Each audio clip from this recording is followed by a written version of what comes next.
So can everyone hear me? All right? All right. So I'm Nick Anderegg. I'm a master's student at Western in the Cognitive Psych program. And I'm going to be talking about an algorithm I wrote for part of my thesis in order to quantify the visual structure of written language. So to give you a quick outline, I'll give you some research background just to give you some context for why I'm talking about what I'm talking about. And then I'll move into what I'm doing and the motivation for doing this computationally. And then I'll discuss the actual algorithm. So just a little bit of background. Why do we study reading? Well, there's a few reasons, and I think the most common reason that people research it is like understanding reading disabilities.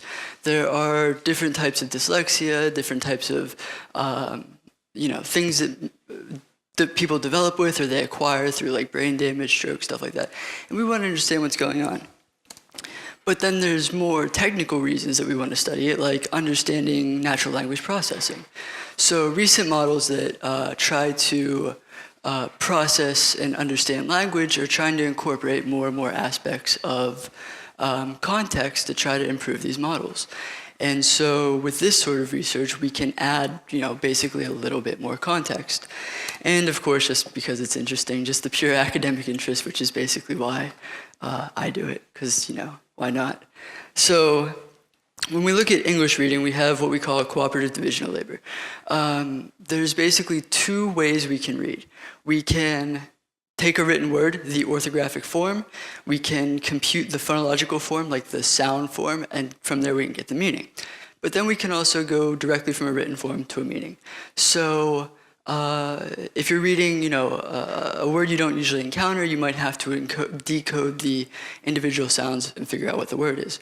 But if it's an irregular word, or if it's like a homophone, like flour that you bake with and a flower that's a rose, you know which one's which when you read it because you have this direct route. But this is a computational model that looks at these two routes. The black is when both are there, but whenever only one's there, the model can't read as well. And it basically depends on the ease of computing either route. And neither of these are perfect. And so if we want to find a universal model of reading, so if we want to understand how people read in general, regardless of language, we have to compare languages. And so what I do is I look at English compared to Chinese. In this case, if we have a written word like dog, we can break it down to graphemes or characters, D-O-G, they correspond to sounds, da-og, and they can correspond with this concept. Chinese, on the other hand, if you have a written word that means dog, well, it only has one grapheme or character. And it can correspond to different pronunciations depending on the dialect, but it always corresponds with the same concept, and these pronunciations always correspond with the concept. But even though you can't break down the graphemes, there is a bit more structural information in Chinese. So we have the most common type of character is called a phono-semantic compound. You might think of Chinese, maybe you think characters are pictograms or something like that, but that's actually pretty uncommon. The most common kind is the phono-semantic compound, which is typically made up of two indicators or radicals. So you can see in the example here, we have a character that means to feel and a character that means sword. The semantic radical for feel is hand, and the semantic radical for sword is metal. But then the phonetic radical is the same in each, and it lends its pronunciation. But you can see here that the tones don't really match up, and so this is just one example of how this is imperfect. In other cases, it might not be. You might have a phonetic radical that doesn't match the pronunciation of the whole character. So why do we compare these? Well, as I mentioned, you can compute the phonology from a written form in English, but there's mixed evidence for this in Chinese. And so we can try to answer the question with English, does phonology mediate meaning? And it seems to for some extent. But with Chinese, we know that there's this directly encoded meaning information. By comparing both languages, we can look at the relative activation of semantics by the written form and the phonological form. And we call this division of labor. Whoops, what did I just do? So my particular research, I'm trying to narrow down the exact role of phonology in word recognition. We know that it's activated, we just don't know what its purpose is.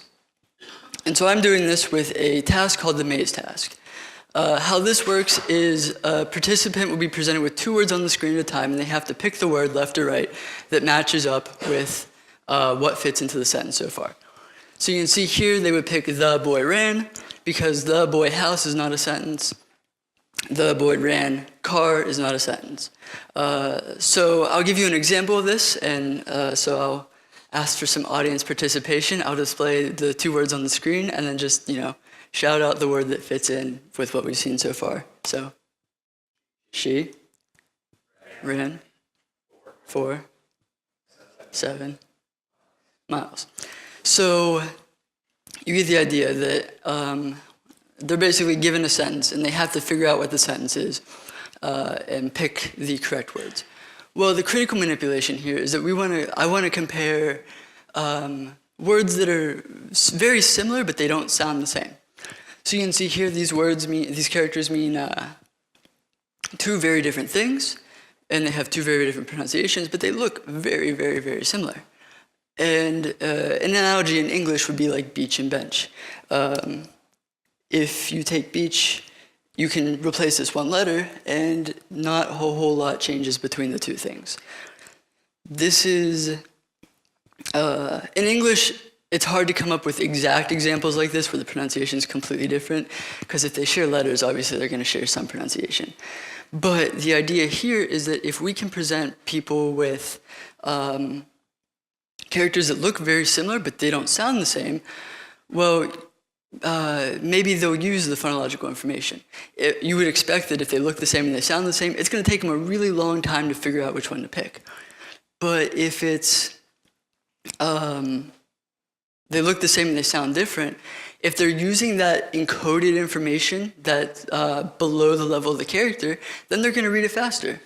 And so to give you another example, so I'll give you another maze example, but with this information, this variable encoded. So some more audience participation.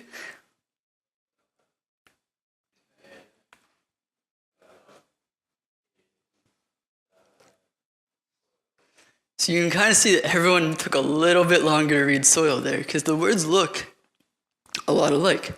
You read one, you kind of activate both. Your brain reads one, and it's activating all the things that can kind of fit into this pattern, and they both fit into the pattern. So you have to give some more processing to it. But you can see with English, it's easy to figure out if things look alike. Are they different by 1 character? Do you have to change 1 character to get to the other character, or to get to the other word? Well, that's easy to quantify. But in Chinese, it's not so easy. So the motivation here is that we want to quantify the visual similarity of these Chinese characters. In similar research that's been done in the past, a few different methods have been used. The most common of these is to find characters that share a radical and that share the same number of strokes. But this isn't perfect. You can see here we have a radical, and here's some characters that contain it, and they all have 9 strokes. From this, you can make some good pairs, and you can make some bad pairs. Some pairs that do match up, some pairs that don't match up. This is, a much more complicated situation than English. This also ignores the fact that it's kind of weird to count things by strokes. So if we have this Chinese character for eat, it has 9 strokes. But if we take this English word for eat, do we say it has 9 strokes? Oh, I just skipped this yet. Do we say that it has 9 strokes? It does have 9 strokes. If you write it with your pen, you make 9 pen strokes. But that's not really accurate. It has 3 letters, 3 characters, each composed of their own strokes. So it's not entirely accurate to make this generalization. Well, Chinese has this hierarchical structure too. So if we take ni hao, it has 2 characters. The character on the left, well, it has its own hierarchical structure. It can be broken down into 2 radicals, and the radical on the right can also be broken down into 2 more radicals. So how do we use this information? How do we, incorporate this into an algorithm? How do we, put it in a way that a computer can understand and can figure out? Well, there's this great thing in Unicode called Ideographic description characters. And they're intended to act as a rough description of characters.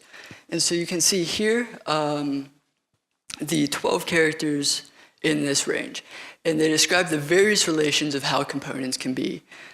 So you can have a left to right relation, above, below, the various kinds of one component surrounding another, or components being overlaid.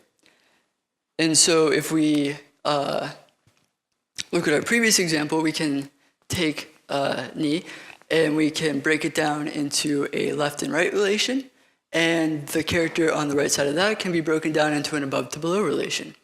And a more complicated example is below. We have an above-below relation where there's a radical on the top and there's another relation on the bottom. So this is a recursive structure. It goes, you can go from a full character and break out all its components and continue breaking them down until you get to either very small components or in some cases strokes, if it's a particularly simple component. So how do we go about actually using this information? So I use the wonderful parsing library, which you can create context-free grammars to parse things in a way that's way more complicated than you could with a regular expression. We define characters as all valid characters. We define the various kind of functors, so the surrounding relations and above the below, and then the three vertical or horizontal relations. And we define subgroups with a binary group taking a binary functor into subgroups, a ternary group taking a ternary functor, and three subgroups. And so you can see here we can build this recursive structure. And so what I did here was I created a library to actually parse these structures. Now I found this lovely website that I have literally no idea what the purpose of this website is because it's all in Japanese, but they have this massive text file with like every possible description sequence, even for characters that literally don't exist, which is interesting. Because the original purpose of these characters was to be able to describe characters which there's not a printable character for. So if your font's missing the character, you can write this description sequence to give a reader a general idea of what they're looking at. So if we parse a character and pass it its description sequence, we get a nested list, a set of nested lists describing the structure. I created a utility function just for testing purposes, but you can see how it turns this structure this flat sequence of characters into this hierarchical structure. This character here, it might be a little hard to see, but we have this above to below relation with a radical on the top. On the bottom is a left to right relation, and on each side of the left to right relation is a surrounding relation. So, even this relatively simple character with all of 1, 2, 3, 4, 6 strokes, 5 strokes, 7 strokes, some number of strokes, it can be broken down in a pretty detailed way, even down to the individual stroke level. And so how do we use this information? How can we take these structures and figure out how characters are actually similar? So there's 3 aspects I'm going to talk about. The first is the actual tree generation. The second is the structural weighting for defining how similar the different types of structures are. The recursive root comparison, and how all of this was sped up drastically with comparison reuse. So to start with, we create an IDS tree. And this is basically just the individual sequence just turned into a tree. We take the parse tree where, since the nested list, index 0 is the character, and the parse tree is at index 1. And so the head gets set as the character. In the tree, we have a node. And the node creates its own recursive nodes. And as you can see, here's a little bit weird code where I actually had a thing to unparse the things that I parsed because when you're doing like exploratory research and you don't have an end goal in mind, you sometimes end up with things that make absolutely no sense. It would be way simpler to just pass the flat structure and parse it then, but that is not what happened because there's a whole lot of moving parts here. And then for actually generating the tree, we just have the head set as the head of the parse tree. The IDS sequence is the actual sequence we're looking at, and the children is a list of all the sub-nodes, and they themselves are IDS nodes. So basically, if the head of the parse tree is an IDS functor, so it's one of these description characters, we set the functor to head, we set the flat sequence to the IDS, and we set the children as a list of recursive IDS nodes. If the head of the parse tree is not a functor, that means we have a character, and that means we're at a leaf. If it's seeing a character, then obviously it's not going to go any deeper. And so we assign the character to the head, and we also assign the character to the IDS sequence. And I'll discuss why in a second. So how do we actually compare these structures? We have to set the structural weighting. And this part of this talk is a warning to, plan your code, have some idea where you're going. It's great, Python's great for exploratory analysis, but a lot of times you end up writing this really, redundant mess, because I didn't realize when I first wrote this that the structure of the surrounding always has the surrounding character on the left and the inner character on the right. And so I had originally written it so that it would be what I thought would be the bigger character would be 2/3 and the smaller character would be 1/3. And I didn't think to get rid of this and just, write a for loop because it was like 3 in the morning and I had been working on this all day. But so we take the structural weights, we assign the structural weights for the various functors. So we say that the subgroup on one side of a relation, on one component of a relation, takes up a certain amount of the character. And then when we compare the roots, we pass it 2 trees, and there's a few things that we do. And this is a little bit simplified because the actual code, my GitHub repo is not even available online publicly, because there's no single commit where everything works at once. And there's a lot of edge cases that have to be accounted for. So a simplified view is that if A is B, if we have the same parse tree, well, then obviously we return 1. They're the same, so the similarity is 1. If the heads are the same and they're not functors, well, that means they're characters, and that means that they're the same character. So return 1, similarity 1. Obviously, it's an identity. If the heads are the same and they are functors, well, then that means that they share the same relation, and so comparison's easy here. And so then we just do a recursive comparison. But if the heads aren't matched, that's where it gets a little complicated. Originally, I just had it returning 1, but that creates a lot of problems, which I'll discuss in a moment. And so that's where a whole lot of edge cases came in. But comparison reuse was something that greatly sped up this whole process. So it's a recursive structure, and if you have a character that's made up of a certain component, and you're comparing 2 characters that have the same component on the same side, there's no point in going down their entire tree and calculating the whole thing over again. And so every tree has access to the same dictionary with the head and the IDS sequence set as the keys, and the tree as the value. And so what we can do here is, before we do any sort of comparison, we can check and see if the comparison's already been done.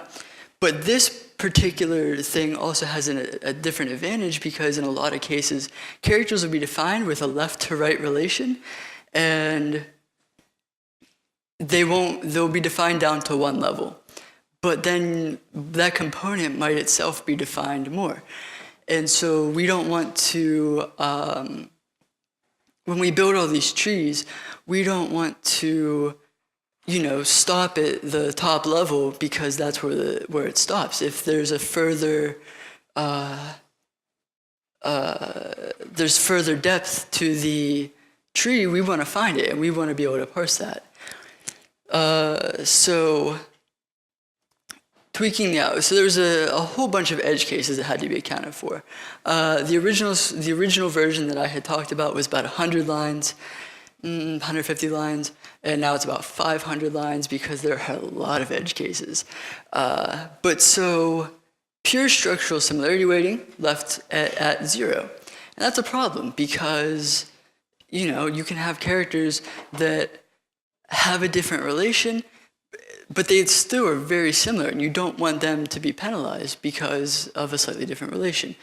And so, kind of a hacky way to deal with this was to say radical similarity, so the proportion of strokes in the radicals accounts for 1/3 of the similarity, although if they shared a radical, it counts as 50% similar. And if the stroke proportion total, that accounts for 1/3 of similarity. And so that allows us to, give a little bit more fine-grained processing here. So to go back to the original example I showed before, well, they would be said to be 0% similar because the character on the left, it itself is a radical. It can't be broken down further. But then the character on the right has a left top to bottom relation. And so having these different relations, it was originally returning 0. Now it returns about 75% similar. That's not the best solution, but this isn't the kind we're focusing on. We're focusing on, things that basically share radicals, so they would share, have differing phonology, but, similar semantics, things like that. And so, it's a bit of a tweak, but that's the perils of going at a problem with no idea of what your end result's going to be, just a general idea, and you have to work towards it. And so to speed this up, I employed, I distributed the processing. So it was much simpler instead of having my lovely MacBook Air trying to process these 12 million comparisons for the 5,000 most common characters, which would take a long time because some of these trees are quite complex. They take a lot of computation. Even if it only takes 10 milliseconds to compare a tree, that's 34 hours to do 12 million comparisons. Whereas if I go to DigitalOcean, I can spin up, 20 servers with 2 gigs of RAM and 2 cores each, and have them process them all in an hour. And it's also a problem if, I'm trying to explore, see what it comes up with. Every time I do an iteration of my code and I want to see what it's giving me, I don't want to have to wait a day and a half between revisions here. And so what I did here was this is a big place where comparison reuse came in. I used an Elasticsearch database. I'm currently in love with Elasticsearch because, well, this is going to be a terrible endorsement for it, but because you can go at it with not having a clear idea of what you want it to look like and it won't fight you on it. So I had a database with all these existing comparisons. We feed them in as soon as a comparison's done. Whenever we want to do a new comparison, we quickly check the database. It gives you a result in a millisecond to tell you if this comparison's been done. And so instead of 34 hours on my MacBook, I can process this entire thing for 60 cents in an hour. And so this, allows us to speed up the process a lot quicker. And so the critical sets that were ended up being created were, this talk was about the visual structure. There was another aspect, quantifying the syllable similarity, which is a much more simple prospect. And so we fed all this into a data frame. This is a massive data file, but Pandas was able to handle it just fine. and then we sort by the various relations. So if we want one where it sounds the same and looks the same, well, we have it sorted so that the similarity for both is very high. If we want ones that look the same and sound the same, we reverse sort the phonological similarity, and so on. And so then we can just look at the sets that give us the highest for the various critical characters that we're going to pass into the maze, and we can then have our data set. So just some closing thoughts. So why Python for this? Why not just do what everyone else has done and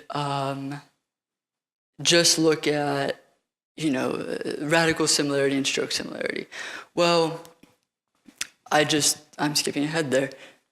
I'll do my slides in reverse. So why do this programmatically? It's reproducible. So, you know, you may have seen articles about like the replication crisis in psychology, and even though that's actually not affecting my area as much, it's more affecting like social psychology, things like that, not as much cognitive psych, but, you know, it's still an important topic. And with this, anyone can, you know, do the same sort of experiment and end up with the same sort of stimuli to work with. My data analysis is also going to be, once my experiment's complete, my data analysis, all of the scripting for that's also going to be on GitHub. So if anyone, you know, questions my methods when they read a paper, well, they can just look at the code. They can understand for themselves what my thought process was. You know, this is something I think that all researchers should do. Anyone in like an academic or a public research field should be doing, because, you know, it can lend confidence to your work. You can show that this is what I did. I wasn't doing anything sketchy to make my results happen. Here's everything I've done. I'm not hiding anything from you.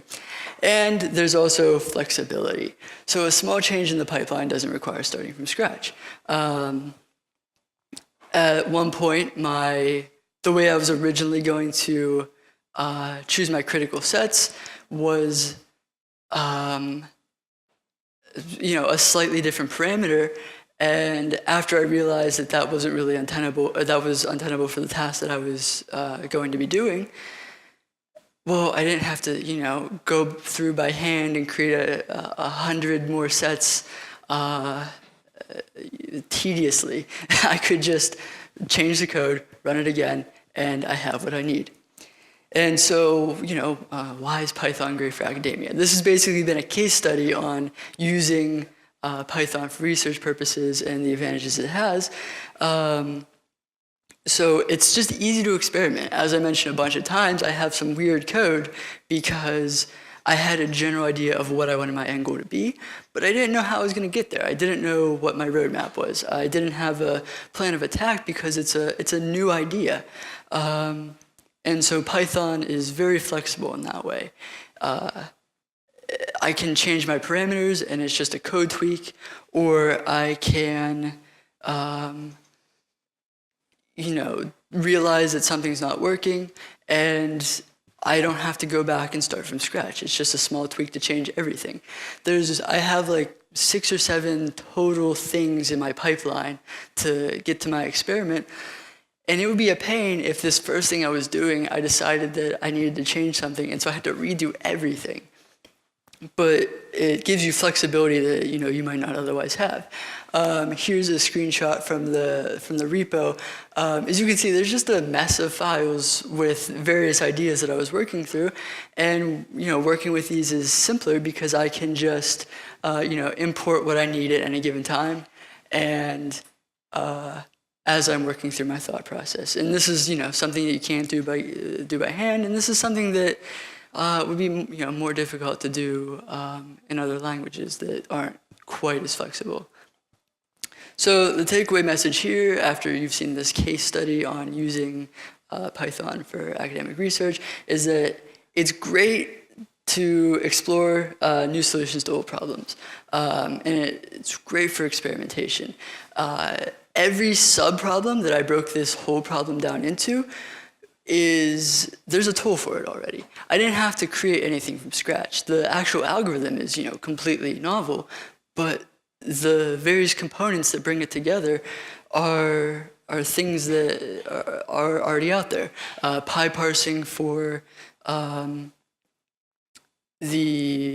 parsing the IDS sequences, pandas for actually doing the math, database hooks, integrations for reusing what you've already done, and this is why Python is so popular in academia.